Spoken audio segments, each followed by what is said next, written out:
Appreciate you having me. My pleasure to be here. So this is going to be your traditional workshop. I definitely want to make it interactive. So the story and the case study and things we'll discuss today, I want to make it either about your hypothetical business or if you're actually building one. So show of hands, who here is actually in a startup or working on a business right now? Okay, so some of the questions I'll ask and have an opportunity to kind of workshop with you some of your ideas. I'd love for you guys to take advantage of the conversation. Who here's like thinking about entrepreneurship or starting a business? Pretty much everybody else? Okay. So what I'm going to propose to you today is, I wouldn't say it's an original thought, but it's a reorganization of how you go about actually building a business that will last, that will create jobs, that will lift your local economy. And there's a few key insights that I'll share that I think if you're thinking about starting a business, you can save yourselves a lot of money by not building something that customers will never buy. And as a backdrop, marketing and sales is the context in which all of the things I'll share with you, the insights are gleaned from, specifically over the last 3 years of helping 55 companies come through Startup Runner's Marketing and Sales Academy and Accelerator program. So be thinking about customers actually buying stuff as we talk about this. This isn't about like the great idea or hypothetically they'd buy it or somebody would maybe buy it someday. What we're talking about is how do you build a business that customers will actually buy something from. So that's the angle. So if I say some things that you don't agree with or that are like contrary to maybe what you've heard or you've read, let's have that discussion because I think it's super helpful. Having done this 20 times in 20 different cities last month on a tour, the dialogue that I've been able to have with entrepreneurs kind of about the way they think about their business has really been the most productive outcome. So I can't ask all of your names beyond what we just did because there's too many people in the room. A little bit about me. Startup Runner, passion project, wanted to write some angel investment checks, met Preston at CTAN. We're members here of the Angel Network in town. Realized that writing checks without actually helping the entrepreneurs use that money to grow their business was not the most efficient form of capital deployment. So over the last 3 years, we've iterated and tested and built a software platform that really looks for product market fit. So what value proposition does your startup or product have? And is there enough customers in the market to actually buy it so that you could eventually return our small angel investment? What I've learned over the last 3 years, and in particular, having visited 20 tier 2 and 3 cities in the last month, is that capital is not the issue with American entrepreneurship.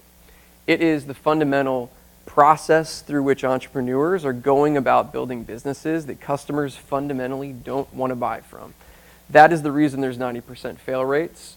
And it's one of the things that I really hope from this next hour you take away is avoiding becoming one of those 90% that you start a business and then all of a sudden you realize you spent all this money and it will never become sustainable.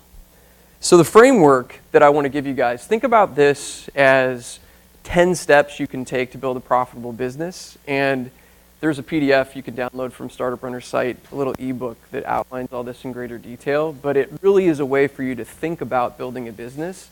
It's not just like sequentially you go through these steps, there's an iteration to it, and we'll talk about that. But what I've found having read all of the main startup books, I'm not an MBA myself, but I feel like I've done my own self-MBA over the last 10 years.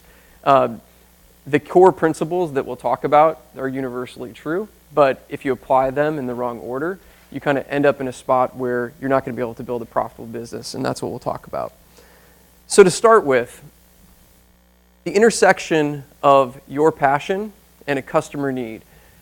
What do you guys think about when you think about passion? Anybody? How about you? And when I say anybody, I'll actually call in somebody, so get ready.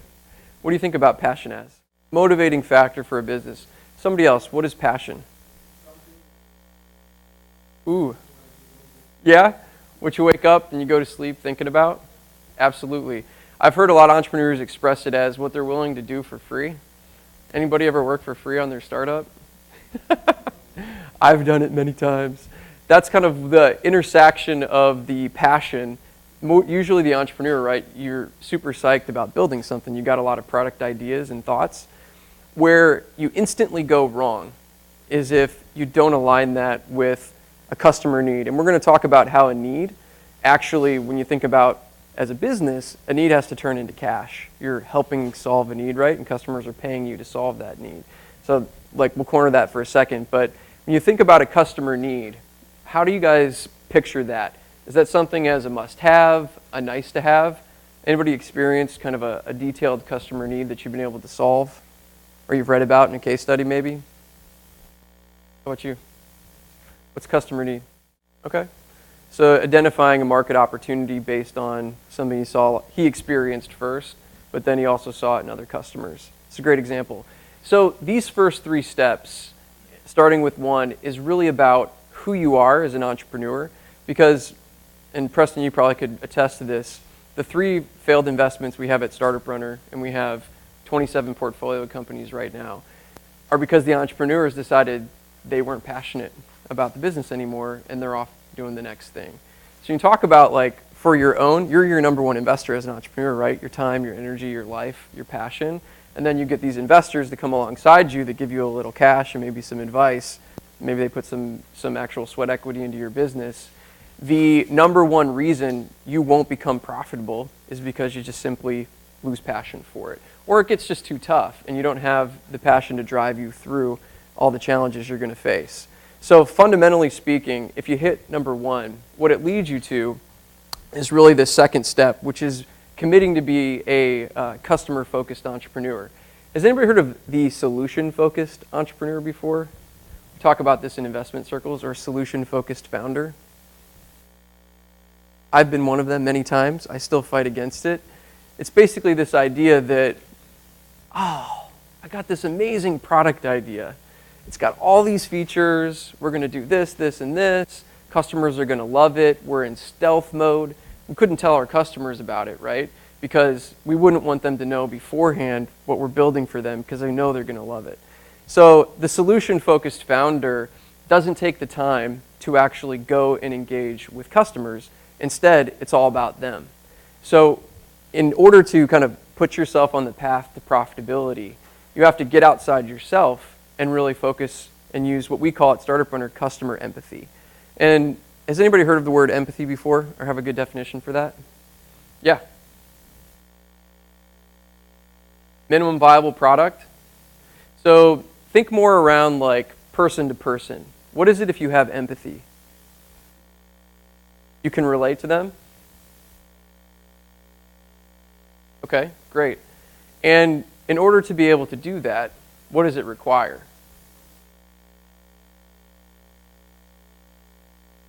Okay. Yeah. Understanding. Yeah. It's kind of a, go ahead. Right. Exactly, to listen. So step 2 and 3 kind of go hand in hand of you're focusing on your customer and you're also learning how to listen to them. This is not about, like, we're not talking about product here, right? We're talking about you, the entrepreneur. You are the key to success for your business. And the relational intelligence, just kind of a relational IQ that you can start to develop in yourself, it really works well in a marriage or a relationship. If my wife Michelle was here, she would tell you that every time she has a problem, I have like 6 software as a services that will fix that problem for her. And then I'm like, oh, if that doesn't exist, we could create one. It's like to be a good dad, brother, sister, friend, it takes empathy. And sometimes in my career, I haven't really thought about these core fundamental things of who I needed to be. And instead, I focused on grinding it out, thinking that the next thing that I could put my energy and attention toward was somehow going to create this forward momentum that would ultimately lead to great sustainability, profitability, we'd raise money, all of those things. So I propose to you guys that you got to get yourself right first.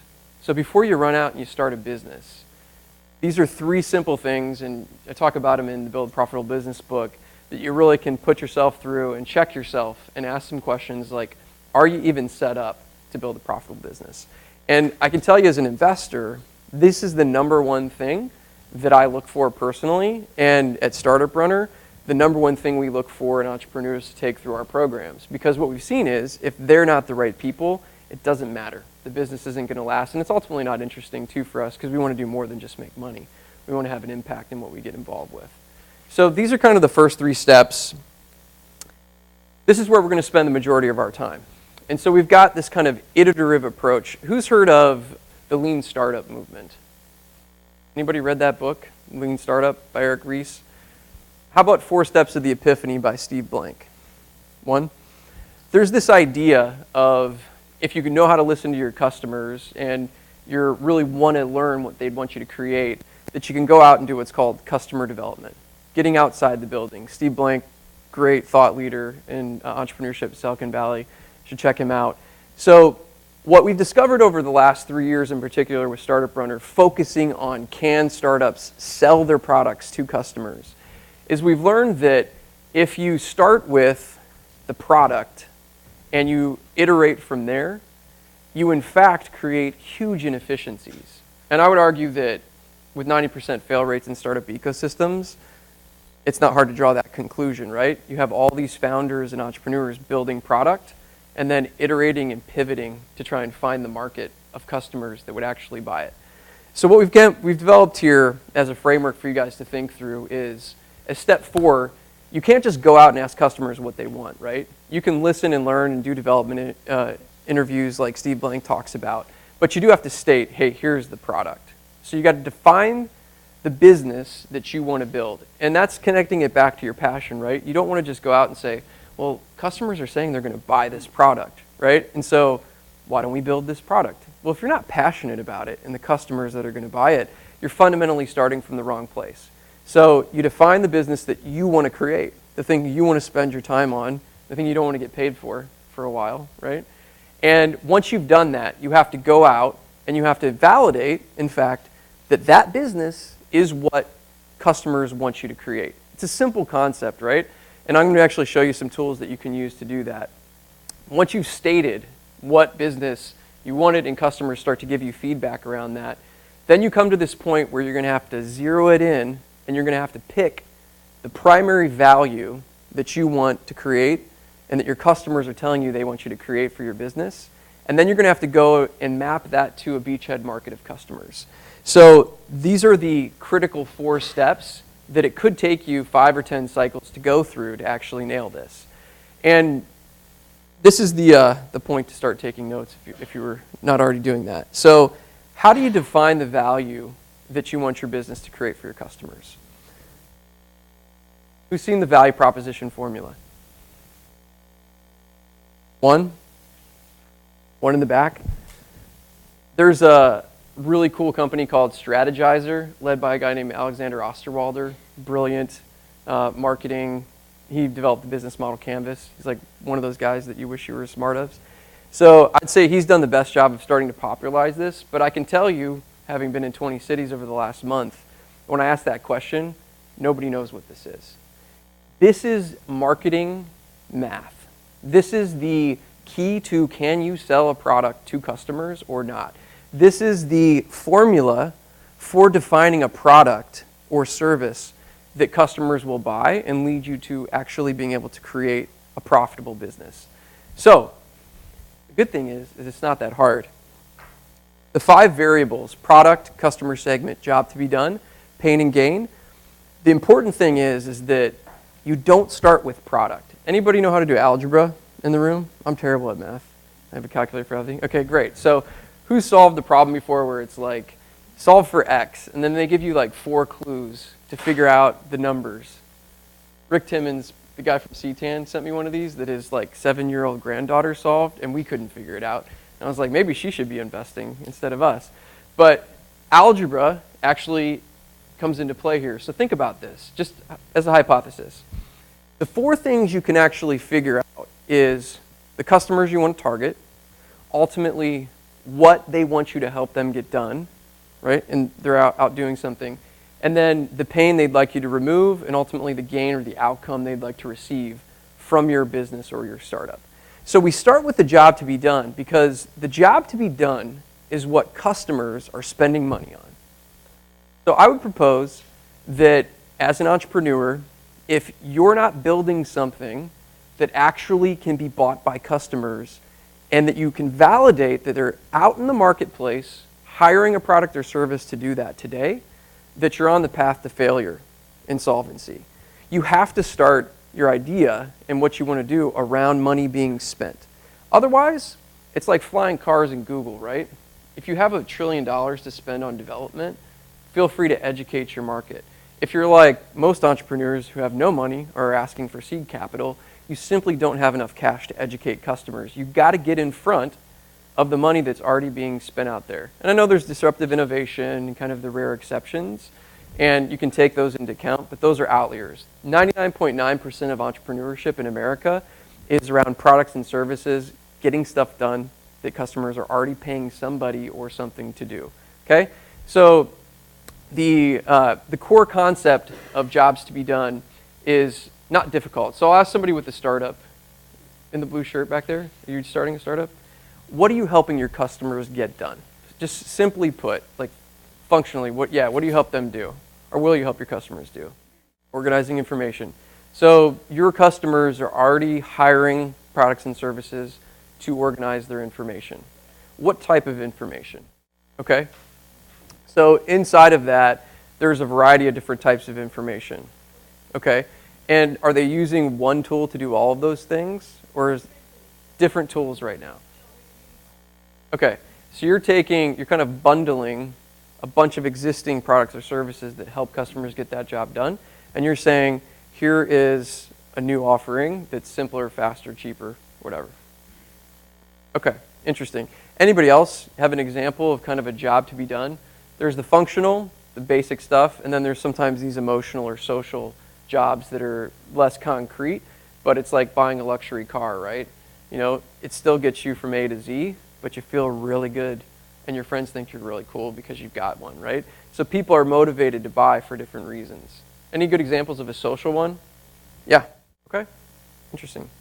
So if you want to get more into this, Clayton Christensen in his institute, he's like kind of the thought leader around jobs to be done. You can check that out. He wrote a new book recently, which I've yet to read, that talks about how corporations use the job to be done to in fact build long-term, sustainable, defensible businesses. So this is key. And I'm going to show you how the job to be done actually will be the key for segmenting the market that you focus on when you first build your product. So we'll come back to this. Clayton Christensen. Yeah, Clayton Christensen Institute. So once you define your job to be done, and I'm going to give you guys a workbook to do this and kind of explain it. You can download it on the Startup site as well. You're going to have to pick the customers you want to focus on. So who's heard of customer segmentation or have a definition for that? Yeah. More specifically though, like for your business, do you have a set of customers you're thinking about? Okay, so there you go. That's like a whole, you got the demographics. I didn't hear geographic in there, but some psychographics, interests, motivating factors. Has anybody ever used Facebook ads? No marketers in here? Few? Yeah? So like if you go on their platform, they're basically offering you a chance to take all of your friends or a billion people on Facebook's interests and show them a message, right? So this customer segmentation activity is really about closely defining who is going to respond best and be motivated the most by that job to be done. That's what you're looking for, is that connection. And for very obvious products that have lots of customers and there's competitors, you can find that group pretty easily. But you'll actually use the customer segment, specifically psychographics, to constrain your market when you're talking about going out and doing sales and marketing activities. And we'll talk about that in the beachhead market. Anybody else have an example of kind of a good customer segment before we move on? Yeah, okay. So when you think about pharmacist, technician, who was the other one? Right, exactly. So the key is when we're talking about can we get a purchase to happen, you have to have the economic buyer or the person that is actually going to be making the decision to buy your product or service, wanting to get that job done. And there's some, in sales and marketing we talk about, you mentioned it, kind of the user and champions and the people that influence that buyer. But to really figure out if you can build a profitable business, you have to validate that that economic buyer is going to fork over the cash. It's not enough to talk to like the kids and they want your $500 new telephone for them, right? And you're like, yeah, we talked to 1,000 kids. They love it. Let's build it. And then you're like, oh, but the parents, they won't buy it. So you have no product. It doesn't matter what the end user wants ultimately. You have to have the people with the cash willing to pay for it. Does that make sense? Any questions about customer segment? All right, great. So pain is kind of the marketer's playground. It is the differentiation, and especially in marketing messages, like in Startuprunner, we teach entrepreneurs how to A/B and split test landing pages, add units, and things like that. The pain is easily understood by Pareto's principle, which is the 80-20 rule, meaning if you can create your 20% of value more than your competition, usually a customer will try your product over them. So a couple obvious ones: time, money. That's where you start, right? If you can beat the price by 20%, it's like a sale, you know? Oh, I'm getting the same job done?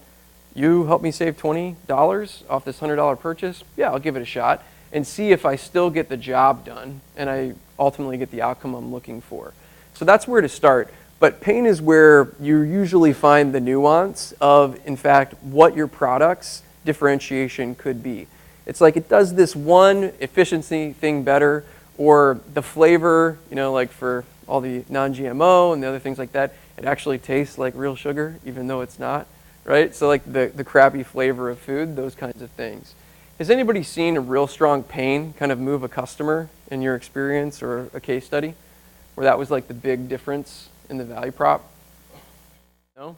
Well, now's your chance. You're going to get to design value propositions and figure all this stuff out.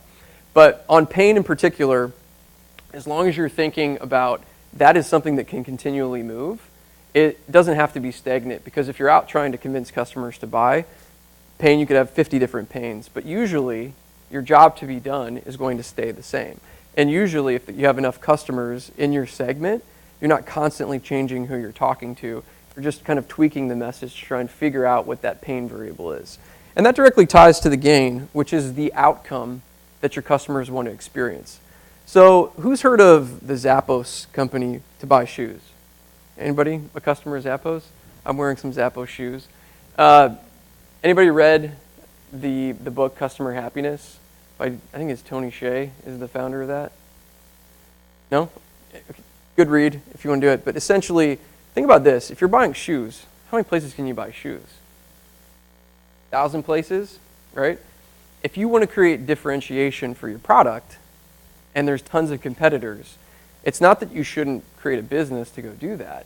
You just need to be certain that your outcome and the pain you're going to relieve is in fact a big enough differentiator. And for Zappos, it was customer happiness, basically customer service. You don't like your shoes? Send them back, we'll pay for it. You didn't like, the way a rep treated you, now you're a VIP and we give you all this free stuff. It was a culture of intense customer focus. So when Amazon bought them, and Bezos talks about this with Amazon, they always have kind of the customer chair in the room. That intense focus on the customer was the differentiator, which is why they became a billion-dollar business. It wasn't because you couldn't buy, the shoes down the street. You absolutely could. You just wanted to have the experience, the outcome, when you were shopping for shoes from Zappos, because you felt better about it. So does that make sense? The outcome in particular is where you connect, usually, your job to be done, you got to get it done, right? But you want your customers to experience this awesome outcome. And the outcome's sometimes tied back to the passion. It's ultimately how you want to treat the customer and interact with them. Does anybody have kind of a story or an example of how you experienced an amazing outcome from a product like that? There was this amazing coffee shop in Kansas City I was just at. It's called Steampunk, and they use reverse osmosis to basically do this like steam cup of coffee. I had a lot of cups of coffee on the Build a Profitable Business Tour, one in every city. That coffee, it's the greatest way to drink caffeine possible. So, I was like, that's the kind of thing where if I ever see that again, I'm going to the coffee shop, maybe buy one and put it in my house. But those kind of outcomes in the daily activities, if you're going to pick the coffee shop you're going to go to, right, or the drink that you're going to buy at the store, we have a lot of CPG companies in Austin, thinking about that amazing outcome will ultimately lead to you being able to acquire and keep and retain customers. So we call the outcome the retention metrics when we look at our sales funnels at Startuprunner, because usually that's where we get the most repeat buyers. Which if you're talking about building a profitable business, right, you have to get that customer to come and then continue to buy. Does Does that make sense? Okay. So notice how we've not talked about product or service yet. Like, it's not even part of the conversation here. You don't need a product or a service in hand to discover all the stuff that we just talked about. And you know how you do this, and I know everybody hates consultants, but I would propose that there's a mechanism called the customer consult, and I'm going to show you guys a spreadsheet in a second on how to do this. Consultants don't need a product or service. They're amazing at getting a job done for customers. They get paid to come in and help a customer get a job done. I'll give you an example. I talked to a lawyer in Raleigh-Durham 2 weeks ago. They had just raised $100K and hired developers, and we're getting ready to start making an automation portal for lawyers. And I had this conversation with them, and I was like, okay, tell me about the features. Tell me about the features. It's a project management tool. And then there's this thing called Zapier that allows you to automate tasks in all sorts of different platforms. Exactly what Zapier does, right? And I was like, bro, are you sure that the job to be done can't just be accomplished using these pre-existing tools? And are you sure that the outcome that lawyers want is one more portal to log into? He has no idea. So I'm like, stop. For the love of God, please do not hire developers and start coding this thing. Go out, talk to 100 lawyers, become their advisor on technology, and learn, in fact, if your assumptions on what product and the value proposition is are, in fact, correct. And that people will pay for this product or service, this mishmash of value that you're creating. And then, in fact, that requires custom coding and spending $100K. The number one reason 90% of startups are failing in American ecosystems is because they're starting with product and their assumptions are flat wrong. Customers could care less about one more configuration of product and features and software. There's nothing new under the sun. It's just a modification or a bundling like you're talking about doing, right? You're taking all these feature sets and bringing it together. You can figure out if customers will pay for that before you ever code. So let me show you how. This is a little spreadsheet that we created that will allow you to design your value propositions. And you start with your job to be done, pick 2 customer segments, list your pains and gains, and essentially you'll create these statements that look like this. So our product helps customer segment get a job done, reducing pain, creating gain. It's a statement, value proposition formula. What you need to do before you start coding or do anything else, we use this actually, has anybody heard of Treehouse in Austin? They're kind of a Home Depot for sustainable building. 2 years ago, we went in and helped them apply this. The customer consult became the #1 sales tool, and now the whole business is organized around it because it allowed them to listen to their customers and then figure out which products to curate. And then they raised $20 million and they're off to the races. So this stuff works even after you have a product, but I'd propose that it's even better before you've written one line of code or you started mixing recipes or you opened a retail store thinking the foot traffic was going to be enough. Happens all the time. So basically what you'll do is find 100 customers that fit the 2 customer segments. Very easy to do. Go on Facebook, restrict the audience. You probably could go and do a quick search and find all the businesses that match the customer characteristics that you defined. Load them up. Pick up the phone.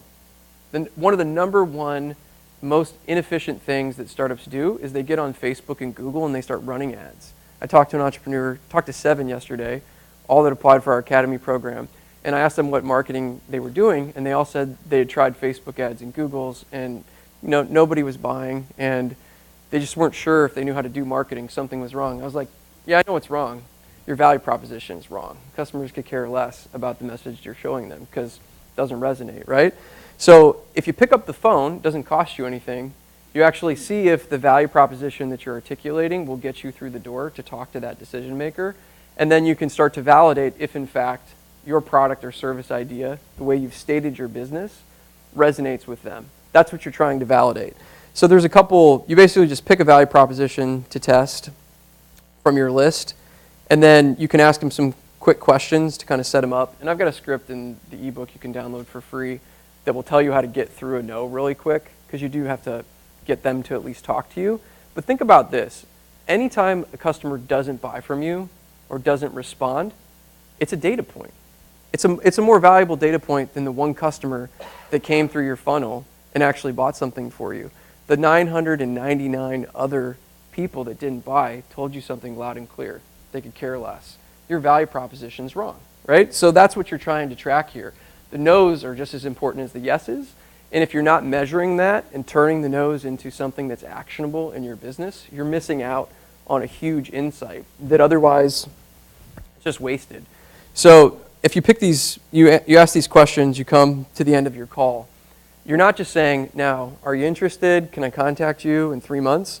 You're pulling out your Square reader and you're like on your PayPal account or whatever, and you're trying to get a pre-sale. So this is where, if you've ever done customer development stops usually before you get to transaction, PO, LOI, actual money in the bank. I'd propose to you guys, you don't know if you're going to be able to build a profitable business until you've sold it. And if the pain and the gain and the job to be done need to get done for the customer as much as you think you do, and entrepreneurs are always like saying, customers are going to love this. They got to have it. The market's huge. As soon as we get it to market and customers touch this thing, we're going to have thousands of buyers, right? Nope, doesn't happen that way. I've had thousands of beta users signed up for SaaS, software as a services. None of them became paying customers. My first startup, I talk about it in the book. Painful lesson. You got all this fake momentum and it becomes worth nothing, right? So you have to ask yourself the question, are you in the business of building a profitable business that's going to be around for a while? Or are you just kind of having a hobby for fun and taking all this money and investing it into a product that nobody's ever going to want or buy? That's kind of depressing, right? You want to be spending your life doing something that ultimately doesn't have any long-term sustainability. You can learn from it, but if you build a business, it's not about you, it's about your customers. So it comes back to ultimately who you are. So if you do 100 of these, the question is do you have any future customers? Did they pay you? Does this make sense? It's a very simple framework, but I have yet to meet an entrepreneur, especially in the idea stage. When I say how many customers have you talked to in the last week? Sales and marketing, you're going to have to do it. You might as well start before you've invested all this time and money in defining the product. You have a skewed data set if you use a Kickstarter or an Indiegogo campaign, or you get money from friends and family and investors, thinking that that means that people in the market will actually buy something from you. You're going to waste a lot of money really fast when you go out to do customer acquisition. And this is one of the big insights at Startup Runner we've had over the last 3 years is 1,500 startups came to us saying, it's time for sales and marketing. Let's hit the gas. Give us money. Let's go acquire customers. And then we realized they hadn't gotten any of these steps in the correct order. They started with product, and we're out there learning with our dime and theirs that customers will never buy this thing. It's a total waste and inefficiency in the market. So then we don't have more money to invest in the companies that actually got these things correct and can actually use the money to grow and create a sustainable business that returns for the entrepreneurs and ourselves. So makes sense as a construct. Free tool for you guys right on our homepage at startuprunner.com. So check it out and use it. Be glad to give you feedback around that. Okay, so we've defined the value proposition. So this is where you're iterating, and there comes a point where you're going to have to pick a primary. And by this I mean, who here has done the business model canvas? We're going to look at it at the very end. It's a one-sheet business model tool. Okay, so a few people. If you're building a business, so think about this, you validated with customers who are going to buy something. Now comes the time where you're building a product or your service. Hiring people, coding, making cheese sticks or whatever it is that your business is doing, and you're going to go start selling that repeatedly and building business process around that so that you can start to scale the sales, do sales and marketing. If you have customers and different value propositions and jobs to be done, it's going to make your offering a mess.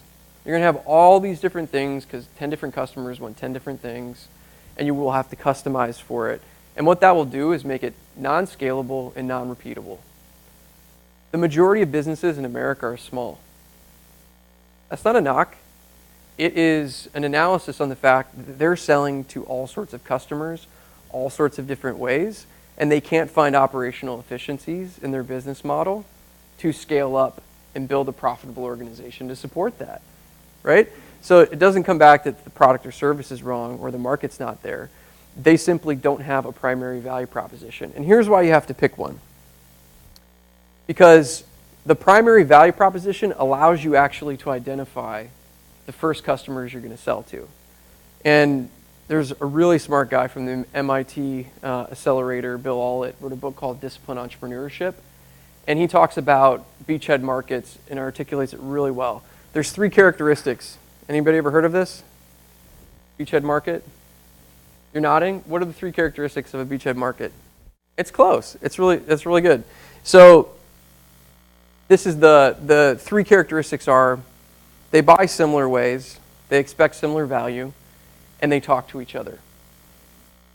In sales and marketing, the holy grail is called word of mouth. It's the thing that happens when you don't spend any money and all of a sudden you got another customer because you delivered value to one customer and they told somebody else. The reason we're picking a primary value proposition is so that we can in fact identify our beachhead market, because there's not enough money in the world to spend on customer acquisition and not have word of mouth going to be able to scale up. Who's heard of all the unicorns in Silicon Valley that revenued themselves to death? Literally, they flogged themselves to death with revenue. Up and to the right, operational expense, straight up. Eventually, the investor dollars weren't enough to keep it going. They're out of business. They made tons of money, revenue. They didn't build a profitable business. Accountability to profitability always comes into play at some point. As much investor capital as you have, you might as well think early about it. And the way you can do that more efficiently is in this beachhead market segmentation. So here's what I propose to you. This is formulaic. You've got your total addressable market, TAM, which is basically anybody you could sell your product in the world to. You've got your servable addressable market, which is kind of like who you could sell to today, usually restricted by geography. And then you've got this beachhead market, which we articulate as $150 million being spent by your customer segment in your primary value proposition, getting the job done. How do you segment? How do you decide how you go to market? That's how you do it. You design your value propositions, you validate that customers are buying, and then you make sure that there's enough customers that you can target and sell your product or service to equal $150 million. So here's the math behind it. Is the formula. You got to have a price point, right, on your product. You can figure out pretty quick if you're totally pricing this thing wrong. If you can only charge $3 for it and you need, 10 million customers and there's not that many, you can go on Facebook and do a quick audience kind of reach search to figure this out. Then you may want to reconsider either what the product or service is, the customer segment that you're targeting. Maybe the job to be done isn't the right job to be done. So this exercise, remember I said it's iterative, because ultimately you're going to always be doing this until you find product market fit. Product market fit is when the market's pulling you and saying, we want your product, we want your product, we want your product. Meaning you put it out there and one customer told another customer that told another customer, and you get the beachhead market effect happening. That's when I believe that startups should raise money. Use on sales and marketing, Series A, should only happen when you've got product market fit and the market's pulling it and you actually know that you've got a beachhead market opportunity. Really smart guy wrote a book called Crossing the Chasm, Jeffrey Moore. Anybody read that? Based around Silicon Valley and kind of disruptive innovative products and the user adoption life cycle of how you have to focus the entire organization to actually make it into the mainstream. You get some early customers, but then you raise money, you spend a lot on acquiring customers to get a beachhead, and then you can move into the mainstream of customers kind of as you pivot around and open up adjacent markets. It's a great book to read if you want to think about kind of your go-to-market strategy. So what we're doing here is just a simple math. It's a gut check. Before you build your product, you should at least do this exercise and kind of take it through and know if you've got enough customers. Now, if you have a $500 million market opportunity, the way to decrease this is simply by customer characteristics. Change the interest, the geography, just in Austin and Dallas and Houston, but then you know you've got a serviceable addressable market that nationally is like $1 billion. That's how you kind of ratchet it down and refine to get to this smaller number. You're gonna say something? Looked like you had insight. Cool tattoo, man, I like it. This isn't like simple stuff, guys, but this is marketing math. This is the fundamental. If you get it right, your chances of building a profitable business significantly increase. If you get it wrong, you're going to be extremely inefficient as you try and go to market. And remember, this is sales and marketing insights, like it's coming from one angle. Eventually, you got to get a lot of customers. So you want to start with the end in mind, which is customer acquisition. Okay. Yeah, like what would that cost, like a CAC cost? So in the context of the beachhead market, if you're doing that calculation, a 3 to 1 ratio is kind of the lifetime value. Should be no more than, you should be spending like 1/3 essentially of what the lifetime value could potentially be as a ratio. In a beachhead market, when you get word of mouth going, it lowers your overall CAC cost, right? So you could say it costs me $100 to acquire a customer and they spend 50, but that one tells 5 more, and we have profit efficiency in our acquisition. So you ultimately are looking back to how do you acquire customers, but you have to know that you're in the beachhead market. If it's costing you a ton of money, and we see this oftentimes when we're running paid campaigns in particular to acquire customers, then you're starting to understand if in fact you aren't in a beachhead market because they aren't telling each other about the product. So there's some indicators in listening that you can do even if you are running paid campaigns and scaling. So if you've got your beachhead market and you're focused on that, so early product market fit, the biggest, and we're almost done here, so I guess we got 15 minutes. The biggest distraction is going to be customers will come buy from you and they're outside your primary value proposition in your beachhead market.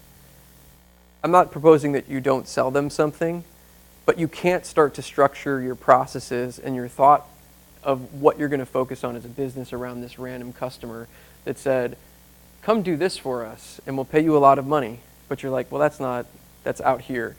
Write it down that there's potentially a product market fit there for another market, like an adjacent market, another value proposition. But if you found your primary, don't get distracted from that.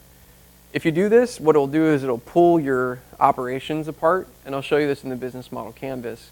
Anytime you add a new value proposition, it means you're going to have new sales techniques, they may buy differently, you'll need different types of product delivery. Even if you introduce like a new flavor, right, to your ice cream line, or instead of ice cream sandwiches, now we're doing ice cream cupcakes. Scalability, repeatability is about simplicity. And the more complex your business gets and the value propositions and what you're delivering, the harder it is to sell it and ultimately create it. So that's why you want to have focus. And this is kind of the last component where you need to be iterating. So I asked about the business model canvas. Who here has done a business model? If you guys are the ones that are starting businesses, you had them, looked at them in the last month? Yeah? If you have a business and you haven't simply articulated how it functions, then you're missing out on the great wealth of information of, is it working or is it not on a repeating basis? Build, measure, learn, like the lean concept of kind of testing, is a powerful idea, not just for product, right, and developing that, but also for your business as a whole. And the best way that I think we've seen and a lot of thought leaders now take on this model is the business model canvas. And strategizer.com, they offer this for free, so go there and download it and do one. But real quick, basically what you're doing here, notice what's in the middle. What's in the heart of the business model? Anybody? Value proposition? We're not just talking about marketing and sales here, are we? No. We're talking about the heart of a profitable business. It's the value prop. Why? Because it's what pumps blood to the revenue generating side, the right side of your business, and the operating side, the cost center of your business. So if you know what a primary value proposition is and you validated that, what it's telling you is, what channels are you going to sell that through? Retail, Amazon, your website, direct sales force? Who are the customers you're focused on? I've seen these with like 10 customer segments with one value proposition, and I'm like, there's no way, right? 10 different customers, 10 different value propositions. If you switch out a variable in the value proposition formula, it's a net new value prop. If you know who your customers are then, you know the relationship that you have to have with them and the value they expect. So if you think about building your audience or the customers, you want to make sure there's enough of them, right? That's why we talked about the beachhead market focus. You have to validate there's enough of them spending money to warrant building a business model around it. Which is why, like, if you go into certain kind of education processes, you have to choose where you're going to start, right? You can start with the business model and say, here's the business we want to create, and do it as initial exercise. But if you do that, definitely leave it and then go validate the value proposition, because ultimately the rest of the canvas forms around the value prop. You don't want to be dreaming up key partners and key activities and customer segments outside of what the value proposition is articulating. So as you move to the left side, essentially key activities, what is your team doing? Where are you spending your time, right? Is it actually delivering value the best way? So that may be product development, it may be going to events, doing business development, whatever that would be. Who are your partners? The fewer the better, because partners introduce risk. You need them. Amazon, AWS to host your servers, the local industrial kitchen if you're making kombucha. Those things are there, and then your key resources, IP, talent, team, those types of resources. So you've got revenue associated and costs associated. If you want to build a profitable business, there's a simple formula. Right side of the canvas divided by the left, right? You want profit efficiency. When you spend $1 running your value propositions, delivering value, cost to make it, cost to deliver it, how much money are you losing? So we do this very simple equation and focus on it when we work with startups that are coming through our accelerator program, because it's the litmus test not for CAC, right? CAC is like this, what is customer acquisition cost? I can have an amazingly low CAC and I'm driving my business revenue like this out of business, right? You have to have profit, accountability to profitability to be able to build something that's going to be sustainable. So when you think about sales and marketing, what you're doing is you're saying we know our value proposition enough that we're going to spend money, time, and activities to drive it out into the world. And then when it comes back, our business model engages and tries to convert that value delivery to a customer, and we're making money from it. You have to know this from day one. If there's no other number that you know about your business, it should be your profit efficiency ratio. Is it less than 1 or greater than 1? Monthly, this is something you should look at. I just did it again for Startup Runner 3 weeks ago. I went on this 20-city tour because I thought that there was tons of growth companies in America that were ready for this sales and marketing accelerator that we run to essentially stress test their growth. And we'd go figure out if they could use $1 and make $1.50, and then we'd invest more capital, and our investor syndicate would, CTAN, whatever. What I discovered is that not one entrepreneur I met knew what their profit efficiency was. Not one. And I didn't meet one that could articulate the steps into the beachhead market. And so I went back to the business model canvas and I said, our value proposition's wrong. Like, I wrote a book on this. And I'm doing the iterative process because the market changes. Your assumptions that you think are correct end up being incorrect. I was building process, team, spending money, developing investment thesis, all this stuff around Startup Runner. You know what I came out with? I came out with a new business model canvas that included more of an education model for early stage entrepreneurs, and realized that what entrepreneurs need in all these cities is not more money. They need this. They need the education. They need the business model canvas and the value proposition, and to stop building product that customers will never buy. So in terms of practicing this, I just went through it again, and I can tell you it works because you're not listening to what's in your head, you're listening to what the market's saying to you and where you need to go. And that's why this is like fundamental entrepreneurship 101. And it leads you to a point where you can consistently ask yourself this question. And as an entrepreneur, you have to be willing to do this. Should you proceed forward? You need to have grit as an entrepreneur to be able to force things through. You also need to have wisdom and insight to be able to say, the market's telling me that this is fundamental. They don't want the value. And you can go back and you can keep iterating the value proposition, but you may need to start at step 1 and say, well, the customer need that intersects with my passion, it's not really a customer need, at least not one that they'll pay for. And you got to start over. And this is really hard to do. especially when you spend a few years of your life and all this time and you got investors on the line. But I tell our founders and our portfolio companies and the ones that have come through our accelerator, I'm fine with you coming to me and saying, Derick, your money's gone. As long as you tell me you're not going to continue doing something that you know is not going to build a profitable business and be sustainable.